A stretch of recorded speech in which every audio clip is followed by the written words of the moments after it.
Welcome to Alok English classes.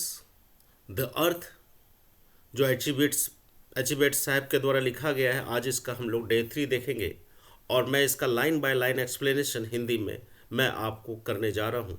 सो मेरे video को शुरू से अंत तक निश्चित रूप से देखें। इससे पहले हमने ये बता दिया है एच का जन्म कहाँ हुआ था, ये सारा हमने पढ़ा दिया है। आप पिछला वीडियो उसको मेरे डे 1 डे 2 को देख लीजिएगा तो ये सारा आपको क्लियर हो जाएगा। ये सारा पहले मैंने बता दिया हूँ, अर्थ के बारे में पैराग्राफ 1 ये सारा मैंने बता दिया है। आज हम लोग आगे बढ़ते हैं।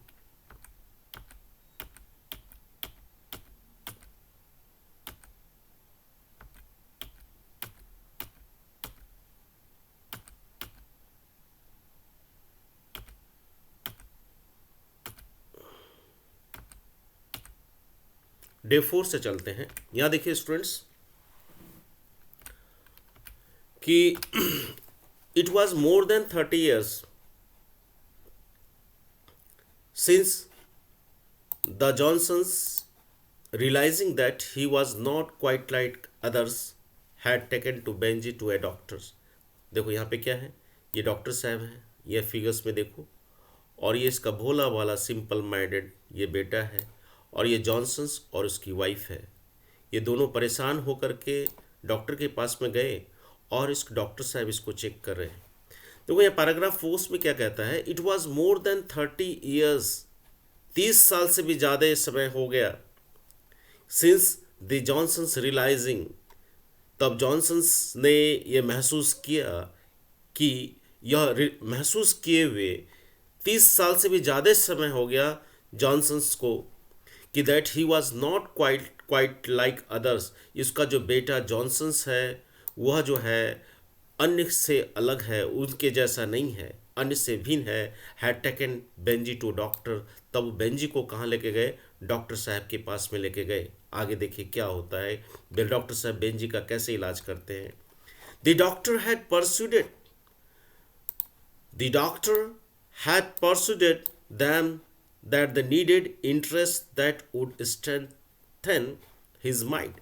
डॉक्टर ने उन लोगों को सलाह दिया, यानी जॉनसन्स और उसकी वाइफ को, जॉनसन्स को सलाह दिया, उन लोगों को सलाह दिया कि दैट ही नीडेड इंटरेस्ट, उसकी रुचि का ख्याल रखा जाए, that would strengthen his mind, जो उसके दिमाग को मजबूत करे, यानी कि उसकी रुचि को ख्याल रखा जाए, जो जिससे कि उसका दिमाग को, यानी कि बेंजी के दिमाग को उससे मजबूती मिले, उसके दिमाग को मजबूती प्रदान हो। उन सारे इंटरेस्ट को, बेंजी के इंटरेस्ट का ख्याल रखा जाए। डॉक्टर साहब ने सजेस्ट किए किसको, जॉनसन्स को।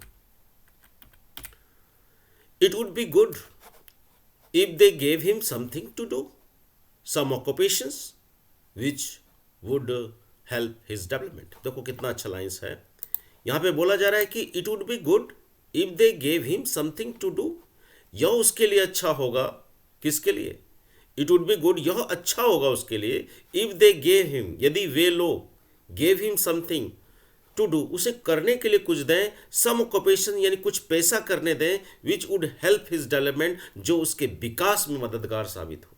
यानी कि डॉक्टर साहब ने सजेस्ट किए उसके माता पिता को, जॉनसन्स उसकी वाइफ को बोले यह उसके लिए अच्छा होगा, उसे कुछ व्यवसाय कराया जाए जो उसके विकास के लिए जो में मददगार साबित हो। अब देखते हैं, it would help a great deal if they gave him a special interest to feed his sense of responsibility। You are people of on the land, the doctor said, let him keep hands। It would help him a great it would help a great deal if they gave him a special interest। यह बहुत अच्छा रहेगा उनके लिए कि उसे जो है उसका विशेष रुचि का ख्याल रखा जाए, उसे जो है एक विशेष रुचि हो, to feed his sense of responsibility, जिससे कि उसमें एक जिम्मेदारी आए। You are people on the land, तुम जो हो, आप लोग जो है ज़मीन से जुड़े लोग हो। द डॉक्टर ने कहा लेट हिम कीप हेम्स, उसे जो है स्टार्टिंग में उसे मुर्गियाँ दिए, मुर्गियों को जो है रखने के लिए दिया जाए, उसको पालन करने के लिए दिया जाए, डॉक्टर्स ने सजेस्ट किया।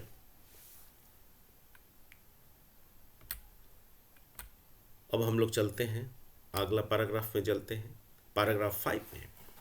So for many years Benji had kept hence, बहुत सारे वर्ष हो गए बेंजी को, मुर्गी को पालते हुए, मुर्गी को रखते हुए। And what the earth was to his mother, हालांकि और जो भूमि जो थी वह उनके माता और पिता की थी। The hens were to Benjy, लेकिन जो मुर्गियाँ जो थी वो बेंजी की थी। जमीन जो था उनके माता पिता के थे, लेकिन उनकी जो मुर्गियाँ जो थी वो बेंजी के थे। They were almost all he had, यानी कि वे सब उसके पास लगभग सब थे। When he came from school, देखो यह सिंपल पास्ट का इस्तेमाल किया गया है, जब वह स्कूल से आते थे, यानी कि जब वह बेंजी स्कूल से आता था। Cut off by his simplicity from other children, यहाँ फ्रेजल वर्ब का इस्तेमाल किया, cut off by his simplicity from other children, यानी अन बच्चों से अपनी सादगी से वो कट गया था, बच्चों से ज़्यादा बात नहीं करता था, वो कट ऑफ हो गया था। Cut off by simplicity from other children, यानी कि जो बच्चे के साथ जब स्कूल, जिस समय वो मुर्गी का व्यवसाय नहीं कर रहा था, मुर्गी में संलग्न रख पाल नहीं रहा था, उस समय वो बच्चों के साथ जुड़ा रहता था। लेकिन जैसे ही उसे मुर्गी पालने के लिए दिया गया, मुर्गी को रखने के लिए दिया गया, तो बच्चों से, जब वो स्कूल से वापस आता था तो अन बच्चों से वह जो है घुल मिल नहीं जाता, बच्चों के साथ वह कट ऑफ हो जाता था।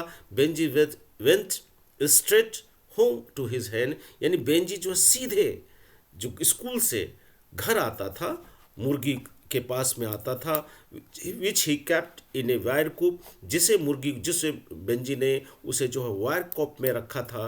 That is father had made at the back of the house, जिसे उसके पिताजी ने बनाया था घर के पिछवाड़े में, जो एक वायर कॉप बनाया था, उसके पीछे उसके अंदर में मुर्गी रखा था। तो वहाँ पे सीधे स्कूल से बेंजी सीधे घर आता था, बच्चों के साथ नहीं खेला करता था। आगे देखते हैं। At first he kept 10 or dozen homes, all colors and breeds, brown and speckled, and black and white, and the coop was small.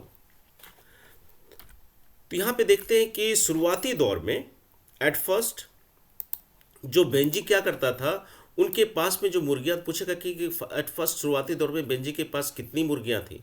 आप लोग एग्जाम्स में दोगे 10 या डजन, 1 दर्जन मुर्गियाँ थी। शुरुआत में बेंजी ने रखना शुरू किया 10 या 1 दर्जन मुर्गी रखना शुरू किया। सभी प्रकार के रंग के थे और सभी नस्ल की मुर्गियाँ थी। ब्राउन कलर के थे, भूरे थे, स्पेकल्ड और भूरे और धब्बेदार थे, स्पेकल्ड थे, एंड ब्लैक थे, काले थे, उजले थे। And the cop was small, हालांकि कॉप जो था वह जो काफ़ी छोटा था, स्मॉल था। He fed the hens simply on scraps from the table, seeded cabbage strung from the wire, a little maize, and on corn ears which he gleaned in the late summer from his father's acres of stubble. उसने मुर्गियों को he fed them hens simply, वो simply जो है feeding क्या करवाता था, खिलाता था मुर्गियों को। और उसने मुर्गियों को टेबल के बचे हुए टुकड़ों पर क्या करता था, तार से लटकी हुई बंद गोभी, थोड़ा मक्का और मकई की जो बालियाँ खिलाया करता था। और उनके पिताजी का खेत में जो खूटी जो थी वो उसे गर्मियों में काट करके वो भी उसके जो है कॉप में वो रख देता था, जिससे जो मुर्गियाँ जो है भोजन क्या करते थे, फेड हो क्या करते थे।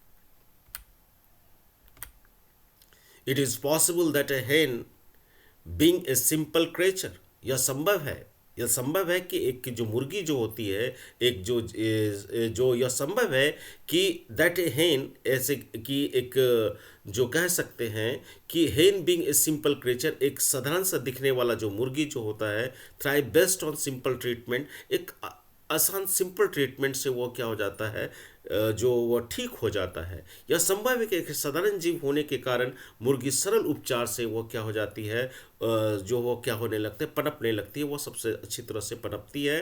बेंजीज understood the first and last thing, Benjy इस बात को समझ गया था कि प्रथम और अंतिम चीज को समझ गया था मुर्गियों के बारे में, अबाउट ए हेन, that it exist for the purpose of laying, वो जो लेइंग एग्स,